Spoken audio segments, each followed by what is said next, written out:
Herzlich willkommen zurück hier zum Let's Play von Witcher 3 Blut and Wine in einer hoffentlich spannenden neuen Ausgabe.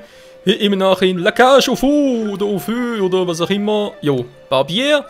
Wir sehen hier eine neue Frisur, wieder ein bisschen getrimmt im Bart, ist auch nicht schlecht. Und der Bade ist überhaupt keine Konkurrenz zu Rittersporn. Hallihallo, wie geht's denn so? Ja. Natürlich schon geil, wenn wir Rittersporn nochmal sehen würden. Ich bezweifle es allerdings ein wenig. Vielleicht können wir mal nachbluten, nochmal zurück nach Novigrad und mal besuchen gehen. Vielleicht gibt es eine neue Quest-Option. Also, Option. Eher eine Gesprächsoption. So. Willkommen, Herr Geralt. Ich brauche ein bisschen Pflege. Ja, und zwar Pflegen Quint. Nee, also doch, schon. Quint, vielleicht könnten wir eine Partie spielen? So, eine Karte im Set. Ja, wird schon irgendwie gut gehen. Und nach dieser kleinen Runde gehen wir natürlich... Ah, okay, Skellige Deck, viele neue Skellige Karte. Ja, nach dieser Runde gehen wir dann ab zu Regis. Endlich mal, nach gefühlten 50 Millionen Jahren. Okay, man sieht schon, ich habe praktisch nichts auf der Hand, vor allem nichts Brauchbares. Ja, leck mich, ey, was soll mit dem Quatsch? Ja, schön, ich habe alle 3 Wetterkarten plus, ja, Nilfgaard sonst zum Aufdecken. Juhu! Warte, ich muss anfangen. Scheiße, die Wand voll.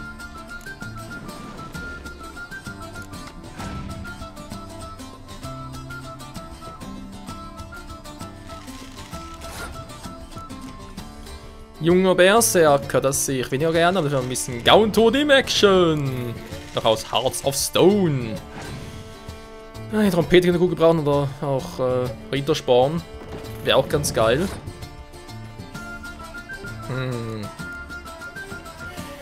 Wie steigere ich mich jetzt hier? Es sind 3 Züge, alle 3 Karten gespielt, sprich alle 3 Feldzonen. Das ist schon ein bisschen doof für uns. Deshalb habe ich echt keinen Plan, was ich jetzt spielen soll. Naja, ein bisschen logischer war spielen.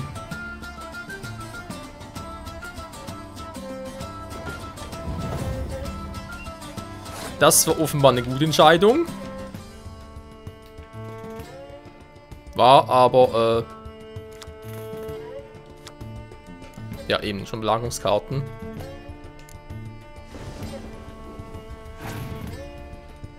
So schnell kann's gehen. Leichtes Langschiff. Oh.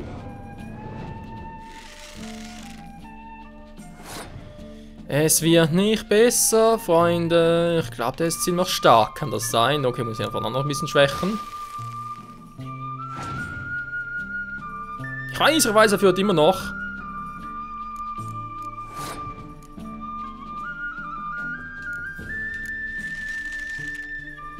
So, jetzt nicht mehr. Naja. Gleich viele Karten. Theoretisch kann ich eine neue Karte ziehen. Schön.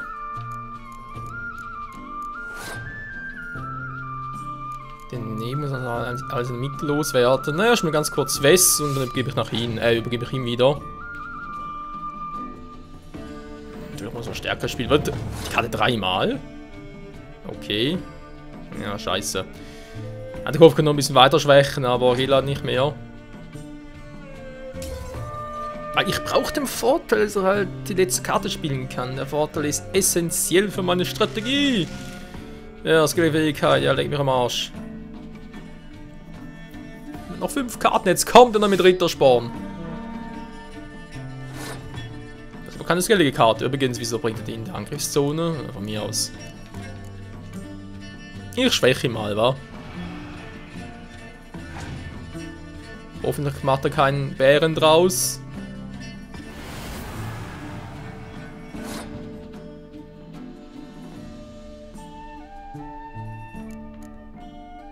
Dieser Arsch mit Ohren.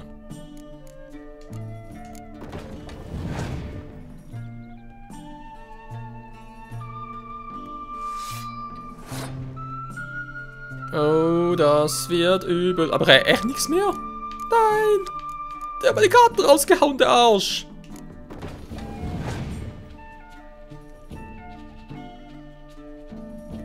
Ja, leck mich fette. Ja, da kann ich gleich aufgeben.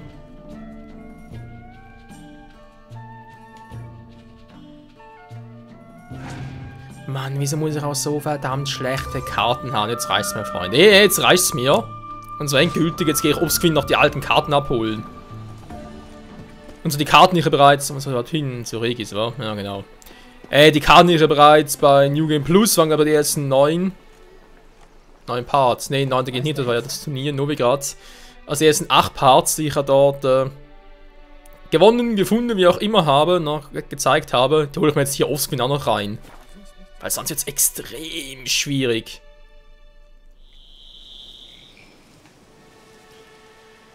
Oje, oje. Ich überlege nur gerade, irgendwo gibt es hier sogar ein Buch. Klar, ich meine, es gab dort gewisse Karten, die ich ja schon bei New Game Plus gesagt habe. Die kann man vermutlich nur zu bestimmten Ereignissen oder einem bestimmten Zeitpunkt holen, nachher nicht mehr. Ich hoffe, das ist nicht mehr so. Geralt von Rivas Armbrust. Lustigerweise stärker, okay.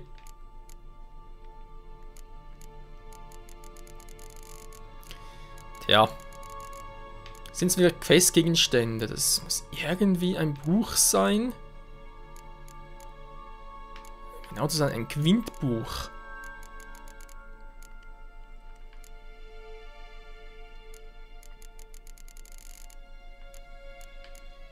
Darin müsste ich halt noch die ganzen Dinger finden. Bürgerkrieg, ja, das kann erzählen. Ja, das wird mir vermutlich kaum etwas bringen.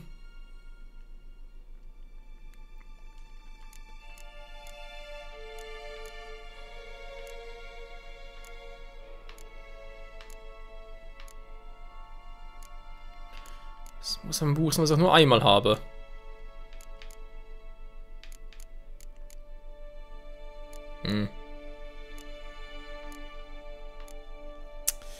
Ich finde es gar nicht, aber ich weiß, dass wir das im ersten Part, als wir vom Blut und Duell haben, das Buch bekommen. Also kam automatisch dazu.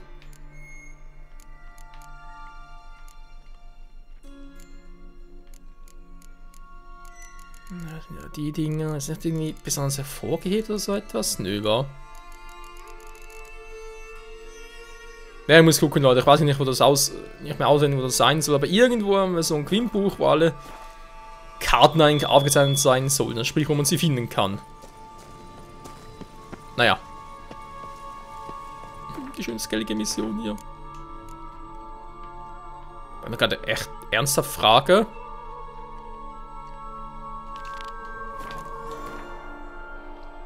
Das ist aber schon so ein Typ, der etwas für uns hätte. Und das jetzt mir Gelände war.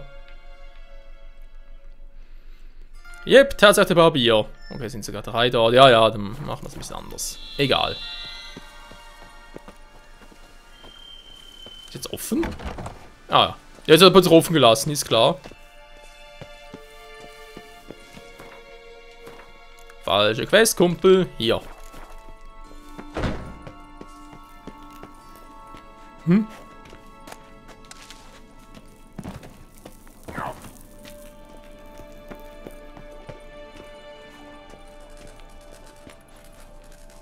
Was zum Henker ist denn das?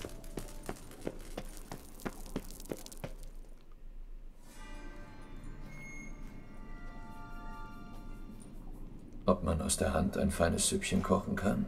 Du verfeinerst deinen Humor immer weiter. Aber wir sind keine Kannibalen, Geralt. Ich habe ein Gewebefragment entnommen. Das reicht, um Resonanz zu erzeugen. Was hast du mit dem Rest gemacht? Ich habe ihn verbrannt, wie es unser Kodex verlangt. Ein Rabe sagte mir, dass du die erforderliche Zutat hast.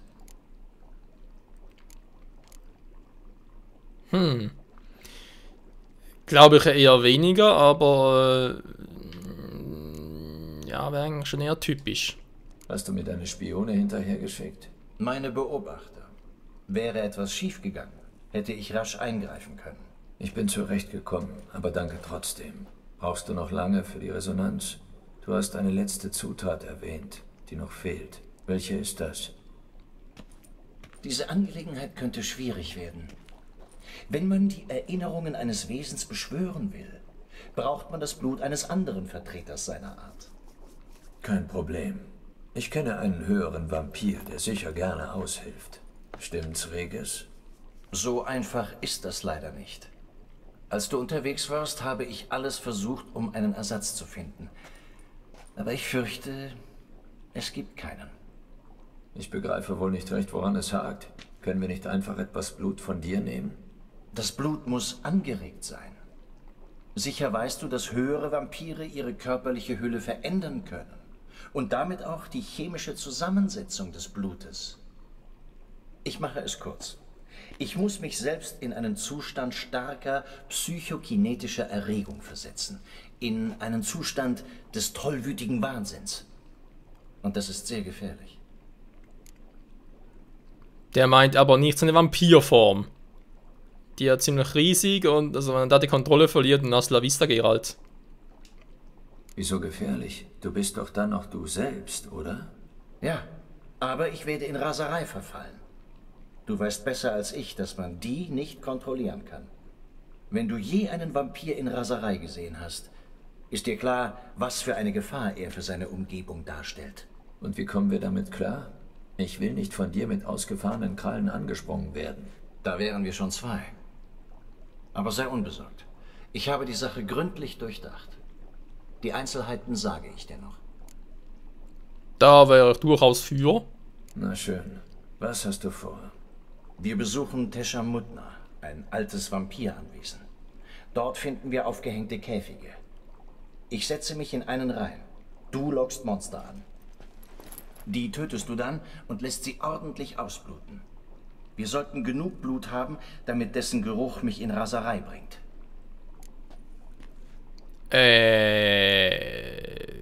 Ich dachte, Regis wäre eigentlich nicht mehr auf diesem Trip. Also klar, ist nicht unbedingt Blutdurst und so, keine Frage, aber trotzdem, das ist ja schon... Ja, das ist im Prinzip, als würde so einem Alkoholiker plötzlich eine Wanne voll Bier vor die Nase setzen, eine Wanne voll Schnaps, wie auch immer.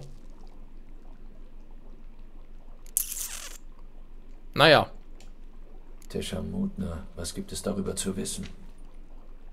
Es ist ein Ort der Qual, eine Folterkammer. Vor langer Zeit, kurz nach unserer Ankunft in dieser Welt, entwickelte einer der unsrigen, ein gewisser Kahakma, so eine Lust auf Menschenblut, dass er in einer einzigen Nacht ein ganzes Dorf leer trinken konnte. Das brachte unsere gesamte Spezies in Schwierigkeiten. Die Menschen waren es schnell leid, sich dauernd fürchten zu müssen. Sie machten Jagd auf uns und suchten dabei die Hilfe von Magiern und Hexern. Na und? Sie konnten euch nicht ernsthaft etwas anhaben. Aber es war nervtötend. Verzeih den Vergleich, aber die Moskitos, die dich umschwirren, könnt ihr ja auch nicht ernsthaft etwas anhaben. Jedenfalls beschlossen die Vampire, dass etwas geschehen musste, dass Kahakma gefangen und bestraft werden musste. In den Verliesen von Tesha Mutna wurde daher eine Folterkammer eingerichtet. Dort brachte man einen Käfig aus einer Speziallegierung aus Silber, Dalvinit und Meteoritenstahl an. Kahakma wurde gefangen und in den Käfig gesperrt. Darin saß er über 200 Jahre, immer wieder in Raserei und ohne Chance zu entkommen. So weiß ich, dass der Käfig auch der Raserei standhalten wird, in die wir meine bescheidene Person versetzen werden. Ist nur die Frage, ob das mittlerweile, also ob der Käfig mittlerweile schon ein bisschen, naja, verfault ist oder sonst irgendwie, oder vielleicht irgendwie sogar ein bisschen stärker ist als, gut, mittlerweile nicht mehr war, aber ja, weiß ich auch nicht. Ich meine, der Käfig ist vielleicht nicht mehr im ursprünglichen super Zustand. Von daher. Ach, übrigens, gerade sowieso ein Quatsch wegen Alkoholiker und so. Wenn schon eher ein trockener Alkoholiker, also einer, der abstinent ist, der es im Prinzip geschafft hat und dem du quasi die Lust wieder verlocken willst. Also, egal, gehen wir. Keine Zeit zu verlieren. Tesha Mutna, bring mich dorthin. Moment noch. Eine letzte Sache.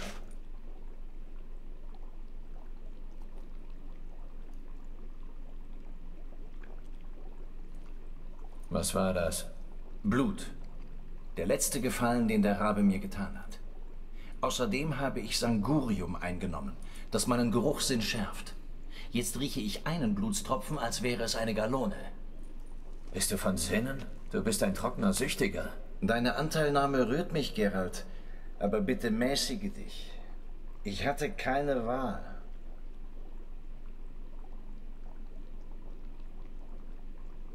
Die Würfel sind jetzt gefallen. Höchste Zeit, nach Teschamutna zu gehen. Mir dreht sich der Kopf. Und du riechst plötzlich so lecker. Und du machst mir langsam Angst. Das ist ja nichts Neues.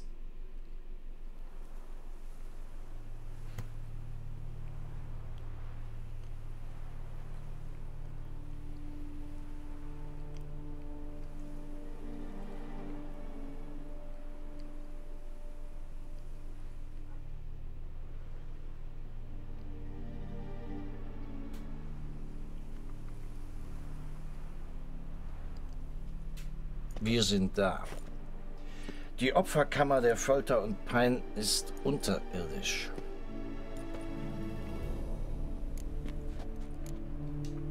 Und du weißt, was du tust. Ich hoffe es nur. Gehen wir bitte. Je länger wir säumen, desto weniger habe ich meine Fakultäten im Griff.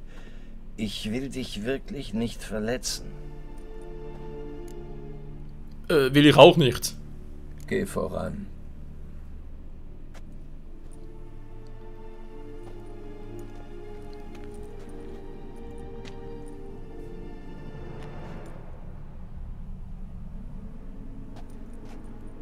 Platzer. Wir müssen nahe ihrer Fressstelle sein. Stimmt. Ich sagte ja, es wird gefährlich.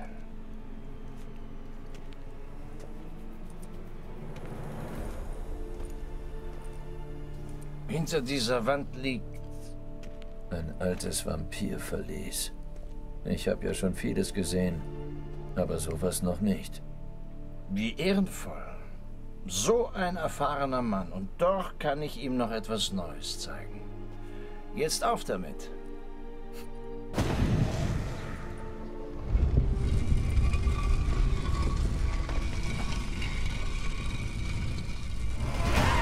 Was zum Teufel? Uralter Schutz vor unerwünschten Gästen.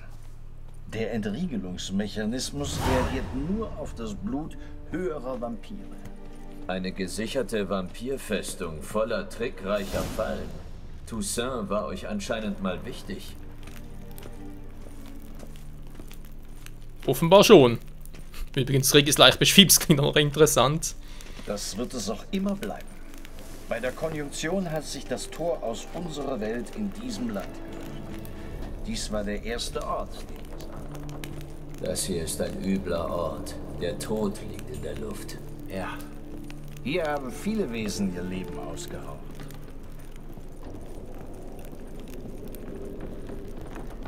Hoffen wir, dass er nicht der Nächste ist.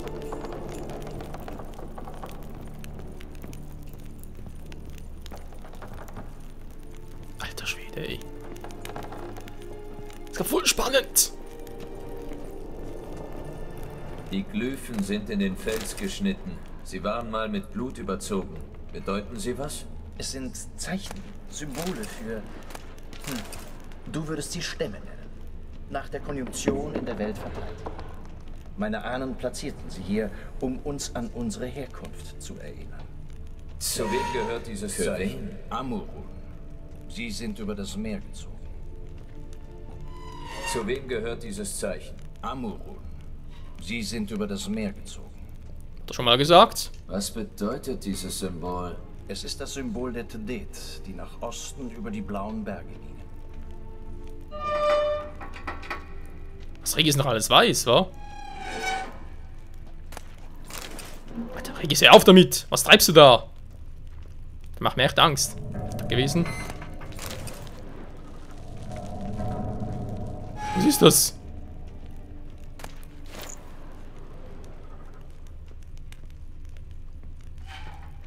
Peace, Mann! Und das hier? Von welchem Stamm ist es? Garasham. Mein Stamm und Detlefs. Wir sind beide in diesem Teil der Welt geblieben.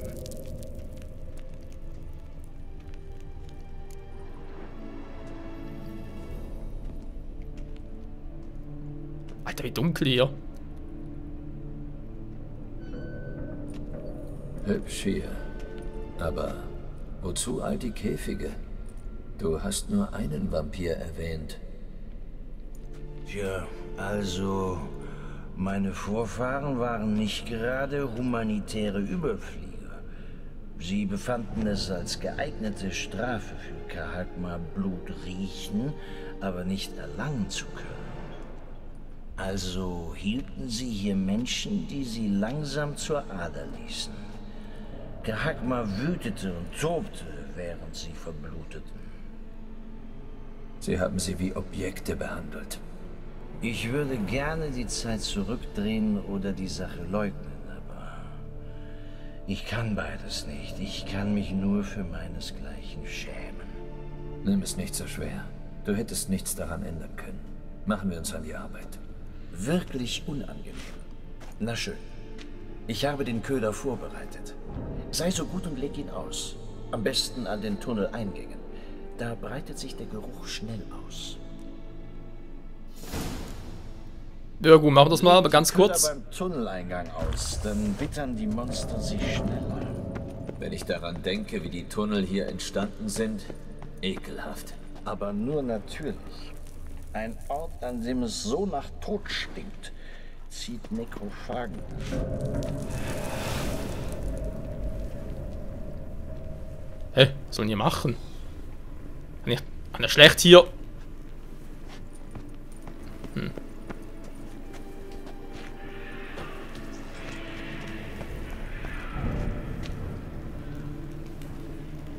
Regis, was treibst du da? Alter. Ja, ich weiß, das mit der Katze mit dem Drang ist natürlich ein bisschen ein Fail hinsichtlich halt, dass das Ganze ja ziemlich episch sein sollte. Allerdings, man sieht ja kaum was, sogar ich sehe kaum was. Das heißt hier auf YouTube sowieso nichts und daher ist es schon... Sag mal, kann ich jetzt hier... Ah, jetzt kann ich.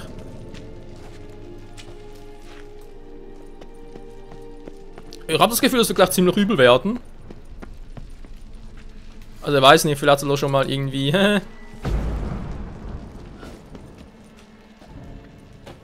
3 erledigt, 1 übrig.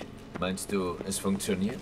Das hoffe ich. Der Fleischgestank ist so heftig, der muss bis Novigrad reichen. Musst du ja wissen, du klingst dermaßen besoffen, also ganz ehrlich. So, let's go, wa?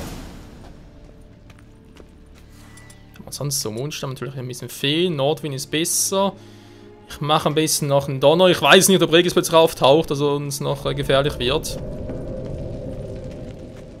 Köder ausgelegt. Und jetzt? Ich gehe in den Käfig. Du musst mich anketten. Die Legierung der Stäbe wird mich daran hindern, mich in Nebel zu verwandeln. Ich dachte, das würdest du auch nicht wollen. Ich werde große Schmerzen haben und nichts wollen, als dass sie aufhören. Ich weiß nicht, was ich tun werde.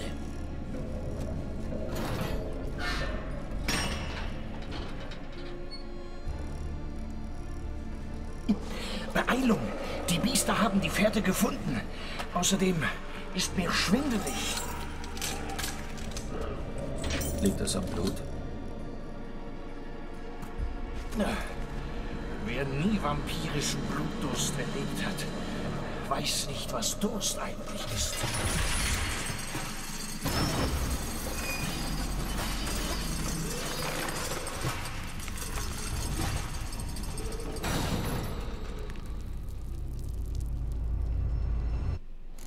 Vielleicht brauchen wir eine Parole. Du weißt schon, du sagst sie, wenn du es nicht mehr aushältst. Und was, wenn ich es sage? Hä? Was ist jetzt los?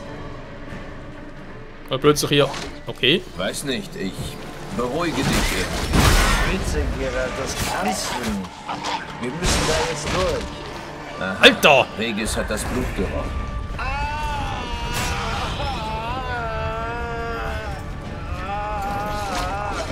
Das klingt so, als wäre wie damals. Also starb bei Wilgefortz. Boah, klingt echt so. Alles klar soweit? Entschuldigung, also gerade total untypisch, aber das muss das Blut sein. Alter! Da kommt nämlich noch mehr. Ja, tut leider auch. Meine Nase auch. Ah, was ist los? Das Blut, ich kann's riechen. Ich will doch nicht totaler Quatsch, aber ich muss hier weg. Ich muss hier weg!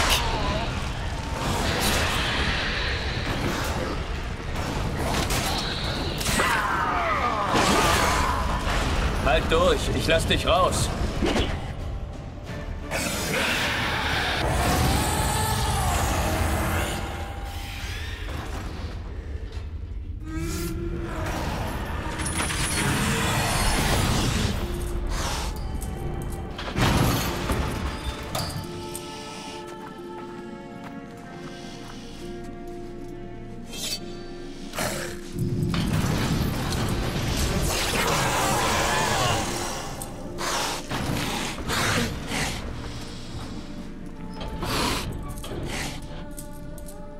Du musst noch ein bisschen durchhalten. Das Blut trocknet bald. Dann macht der Geruch dir nichts mehr.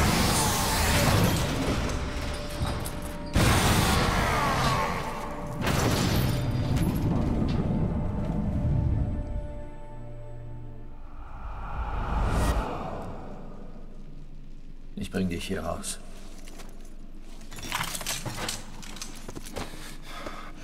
Der Absurd.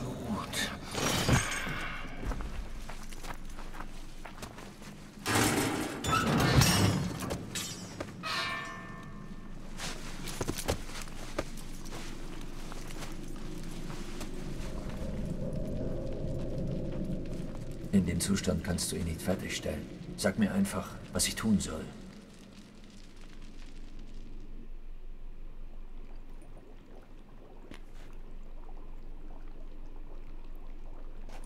Wird es besser? Nicht gerade prickelnd. Es wird eine Weile dauern, bis ich mich erholt habe, aber etwas besser, ja. Danke. Das habe ich nicht erwartet. Du hast es mir nicht gesagt.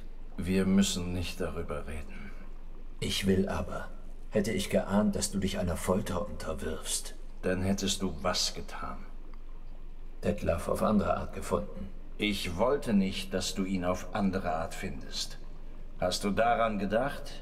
Nein, weil ich nicht geglaubt hätte, dass sich irgendein Wesen freiwillig solchen Schmerzen unterwerfen würde. Da seid ihr Vampire doch auch nicht anders als wir. Ich sagte dir doch, dass das meine Art war, meine riesige Schuld gegenüber Detlef zu begleichen. Wenn ich es noch einmal tun müsste, würde ich nicht zögern. Der Resonanzabsud ist fertig. Bist du sicher, dass du das Rezept befolgt hast? Genaue Maße, präzise Kochzeiten? Es ist wichtig, Geralt. Die geringste Abweichung kann sogar einen Hexer fertig machen. Entspann dich. Ich habe etwas Erfahrung im Tränkebrauen. Also gut. Dann fangen wir an.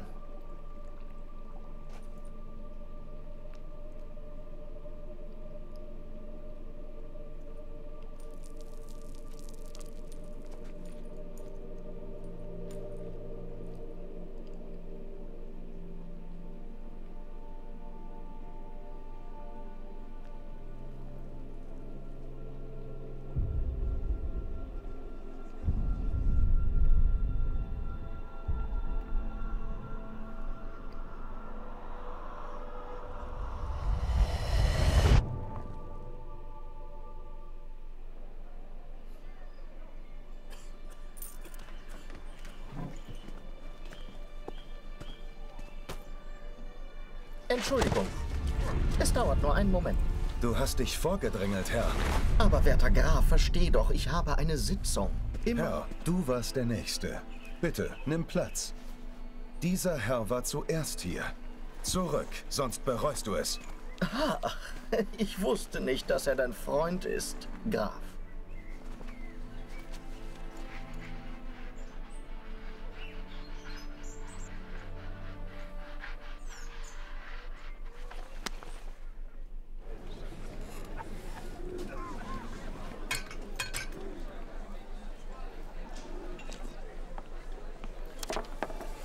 Und dann habe ich ihm gesagt, er soll sich wegscheren. Du hättest mal sein Gesicht sehen sollen. Dem haben wir es gezeigt. Nicht wahr, Detlef?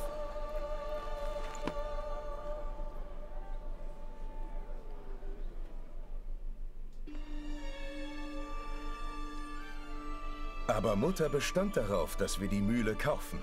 Komisch, oder?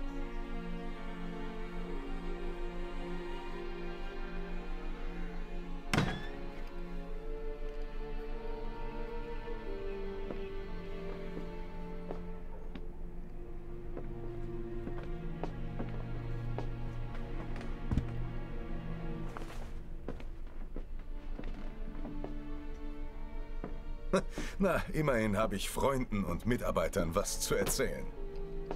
Vergib mir.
Endlich bist du wach. Du hast dich gewunden wie eine Schlange. Ich dachte schon, das wären Todeszuckungen und es würde dich erwischen. Angenehm war das wirklich nicht. Aber es hat funktioniert. Was hast du gesehen? Delacroix. Sein Tod war keine Bagatelle. Offenbar waren Detlef und er Freunde. Und trotzdem hat Detlef ihn umgebracht und seine Leiche zerteilt. Und dann war er ganz verzweifelt und schuldzerfressen. Er hat sich die Hand abgehackt, mit der er ihn umbrachte. Interessant. Sieht dem Detlef, den ich kenne, gar nicht ähnlich. Was hast du noch gesehen? Ziemlich viel, aber das und vieles mehr sehen wir dann in der nächsten Episode hier bei The Witcher 3 Blood and Wine. Und wie wir dann weiterfahren werden mit Detlef und mit Regis. Naja, mal schauen. Bis dahin, ciao zusammen.